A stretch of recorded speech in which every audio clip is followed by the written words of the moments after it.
Di ba ikaw din naging gamirete? O nag-resign ka nga, pero may nagkaroon ba ng pagbabago? Wala.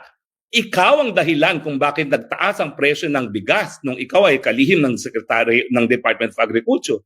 Ikaw ang dahilan kung bakit naging napakamahal ng onions, no? Ikaw ang dahilan na kung bakit napakamahal din ang presyo ng tomatoes. At ngayon, nag-i-import na tayo ng lahat, pati isda. Ikaw ang dahilan. Sinibak mo ang sarili, nandyan pa rin ang problema. Ang tanong ko, ano ba ang tingin mo? Ang tingin mo ba walang serbisyong nabibigay ang gobyerno mo dahil sa mga kalihim mo? Hindi. Walang serbisyong naibibigay dahil ikaw ang problema.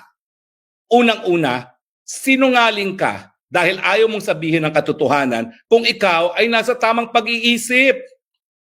Kasi kung ikaw ay maaamin na ikaw ay bangag, patatawarin ka ng taong bayan. Si GMA nga talagang malinaw ng daya, nag-I am sorry, pinatawad. Ikaw pa kaya na pagkakasakit naman talaga yung pagiging bangag? Patatawarin ka. Pero kaya hindi ka pinapatawad, meron na kasing duda na wala ka sa tamang pag-iisip.